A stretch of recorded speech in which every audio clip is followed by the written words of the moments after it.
સમાચારમાં આગળ વાત કરીએ દાહોદની તો દાહોદમાં બાઇક ચોરીનો બનાવ સીસીટીવી કેમેરામાં કેદ થયો છે। મર્કન્ટાઇલ બેંક પાછળથી ગઠિયો બાઇક ચોરી ફરાર થયો। ઘર આગળ પાર્ક કરેલી બાઇકની ચોરી કરી અને જે ચોર હતો તે ફરાર થયો છે અને સમગ્ર ઘટનાના સીસીટીવી ફૂટેજ પણ સામે આવ્યા છે। દાહોદ પોલીસ દ્વારા હાલ અત્યારે આ સમગ્ર મામલે તપાસ હાથ ધરવામાં આવી। સમાચારમાં આગળ વાત કરીએ સુરતની તો સુરતના કામરેજના હલનધરુ ગામે મારામારીનો વિડીયો વાયરલ થયો છે। જૂની અદાવતમાં પડોશીએ દંપતી પર હુમલો કર્યો હોય તેવી ઘટના સામે આવી। લાકડીથી હુમલો કરી મારી નાખવાની પણ ધમકી આપવામાં આવી હતી। પોલીસે ફરિયાદ નોંધી સમગ્ર મામલે વધુ તપાસ હાથ ધરી છે।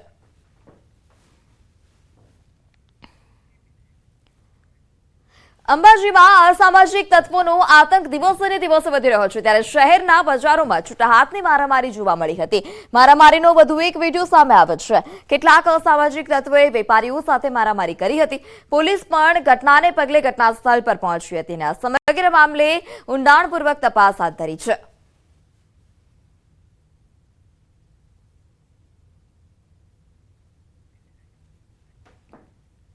તો મહીસાગરના સંતરામપુરમાં શિક્ષકે બાળકને માર મારતા વાલીએ હોબાળો મચાવ્યો હતો।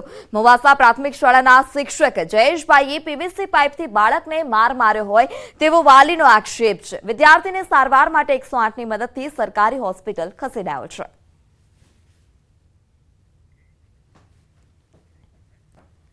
અંબાજીના દાંતાની ઇંગ્લિશ મીડિયમ સ્કૂલમાં પ્રિન્સિપલ દ્વારા બાળકને ઢોર માર મારવામાં આવ્યો। ધોરણ 3માં ભણતા 9 વર્ષના બાળકને લેશન કરતા માર મારવામાં આવ્યો છે। જે બાળક હતું તે સ્કૂલ આવ્યો અને તે દરમિયાન તે લેશન નહોતું લાવ્યું અને જેને લઈ શિક્ષક દ્વારા બાળકને ઢોર માર મારવામાં આવ્યો। પેનિયલ ઇંગ્લિશ મીડિયમ સ્કૂલના પ્રિન્સિપાલ લીનાબેને લાકડી વડે બાળકને ઢોર માર માર્યો છે। આ સમગ્ર મામલે બાળકના વાલી દ્વારા પોલીસ ફરિયાદ કરવામાં આવી।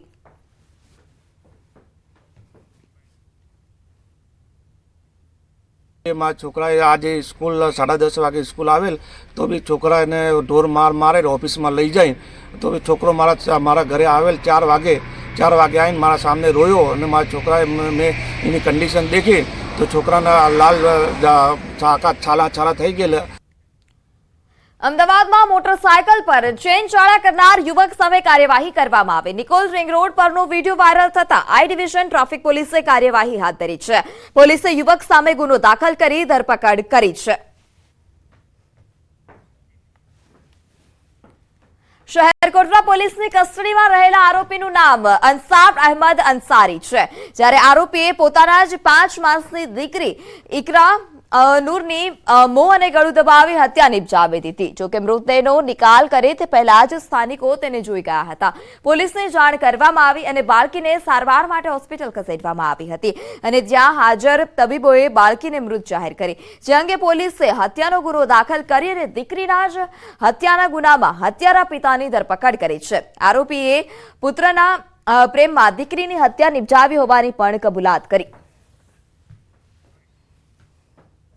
જે બાકી છે 5 મહિનાની ખૂબ રડતી હતી જેથી કરી એને લઈ અને બહાર પોતાની રિક્ષામાં આવે છે અને રિક્ષામાં આવ્યા પછી આ જે બાળકી છે ખૂબ રડતી હોય જેથી આવેશમાં આવી અને આ જે અંસાર અહેમદ છે એ પોતાની બાળકીનું ગળું દબાવી નાખે છે અને એના કારણે એ બાળકી છે એની મૃત્યુ થાય છે। પછી આ જે બાળકી છે એનો મૃતદેહ છે એ કોઈ જગ્યાને ઠેકાણે પાડવા માટે એ જ્યારે પોતાની રિક્ષા લઈ અને ત્યાંથી થોડોક આગળ વોરાના રોજાના રસ્તા આગળ જાય છે ત્યાં સ્થાનિક લોકો તેને જોઈ જાય છે અને એની શંકાસ્પદ હાલત જણાતા તેને ત્યાં જ પકડી પાડે છે અને પછી ત્યાંથી સારવાર માટે એની દીકરીને હોસ્પિટલ લાવે છે પરંતુ દીકરી જે છે એ મૃત્યુ પામી હોય છે।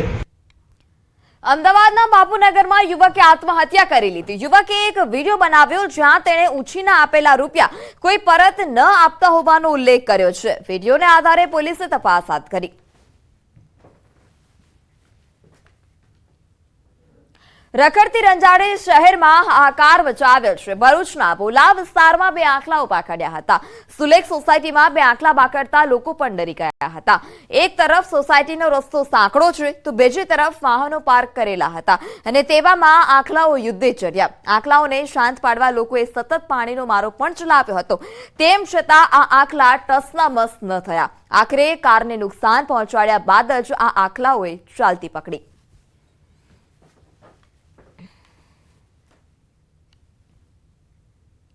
અમદાવાદ મહાનગરપાલિકાએ સાબરમતી નદીને પ્રદૂષિત થતી અટકાવવા માટે મહત્વનો નિર્ણય લીધો છે.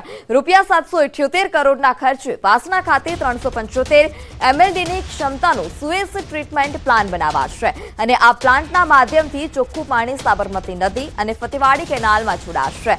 આ પાણીથી અમદાવાદ જિલ્લાના ખેડૂતોને પણ ફાયદો થશે. આ પ્લાન્ટ બનાવવા માટે વર્લ્ડ બેંક કોર્પોરેશનને 3000 કરોડની નાણાકીય સહાય કરશે. 178 કરોડનું જે ગ્લોબલ ટેન્ડર બહાર પાડવામાં આવ્યું હતું અને આંતરરાષ્ટ્રીય કક્ષાની કંપની દ્વારા વર્લ્ડ બેંકના સહયોગથી આ વાફણા ખાતે 375 MLDનો સુએઝનો ટ્રીટમેન્ટ પ્લાન્ટ તૈયાર કરવામાં આવશે, જે લગભગ 4.5 વર્ષની અંદર તૈયાર થશે. તો સમાચારમાં હાલ સમય થયો છે વિરામનો. અબ જોડાયેલા રહો ન્યૂઝ 18 ગુજરાતી સાથે.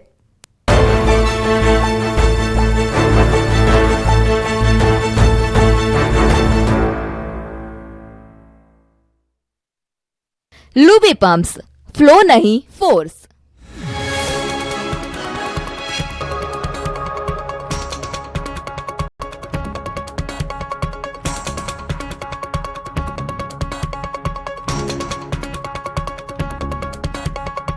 लुबी पम्प्स, फ्लो नहीं फोर्स.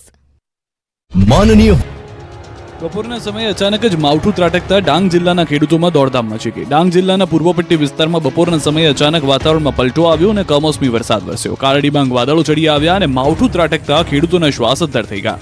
ખાસ કરીને આંબાવાડી ધરાવતા ખેડૂતોને આમ્ર મંજરી ખરી પડવા સાથે ઘઉં, ડુંગળી, શાકભાજીને વ્યાપક નુકસાન થવાની દહેશત ઊભી થઈ છે. ડાંગ જિલ્લાના પૂર્વ પટ્ટીના ધવલીદોડ, સુબીર, ચિંચલી, ગારખડી વિસ્તારમાં વરસાદી ઝાપટા પડ્યા. જોરદાર માવઠું તૂટી પડતા સર્વત્ર પાણી થઈ ગયું. પૂર્વ પટ્ટીના છૂટાછવાયા વિસ્તારોમાં થયેલા કમોસમી વરસાદને પગલે કેરીના પાકને મોટા પાયે નુકસાન થવાનો ખેડૂતોને ડર છે. આ ઉપરાંત ખેતરમાં ઘઉં, ડુંગળી સહિતના પાકને પણ કમોસમી વરસાદથી નુકસાન પહોંચી શકે છે. જોકે ડાંગ જિલ્લાના વઘઈ, આહવા, સાપુતારા સહિત વિસ્તારોમાં વાદળછાયું વાતાવરણ રહેતા લોકોએ હાશકારો અનુભવ્યો હતો. કમોસમી વરસાદ ગુજરાતને ધમરોળશે. 2 દિવસ ગાજવીજ, તેજ પવન સાથે માવઠાની આગાહી. રાજ્યમાં આ વખતનો માર્ચ મહિનો તોફાની કમોસમી વરસાદથી ભરેલો રહે એવી શક્યતા છે. માર્ચ મહિનાની શરૂઆતમાં જ ગાજવીજ, તેજ પવન અને માવઠાથી થવાની હવામાન વિભાગે આગાહી કરી છે. હવામાન નિષ્ણાંતે માર્ચમાં તો માવઠા પછી ફરીથી ઠંડીનો રાઉન્ડ શરૂ થવાનું પણ અનુમાન કર્યું છે. હવામાન વિભાગે જણાવ્યું છે કે શુક્રવારથી રાજ્યના કેટલાક વિસ્તારોના વાતાવરણમાં પલટાશે અને ત્યારબાદ ગાજવીજ સાથે માવઠું ત્રાટકશે. लाइट से मॉडरेट रेन साथ में ही थंडरस्टॉर्म होने की चांसेस हैं आइसोलेटेड प्लेसेस में. और डे 1 में जो ज़िले हैं जहाँ पे मतलब लाइट से मॉडरेट रेनफॉल और साथ में ही थंडरस्टॉर्म होंगे वो ज़िले हैं नॉर्थ गुजरात के बनासकांठा, साबरकांठा, पाटन और साउथ गुजरात ड्राई रहेगा. 1 मार्चे बनास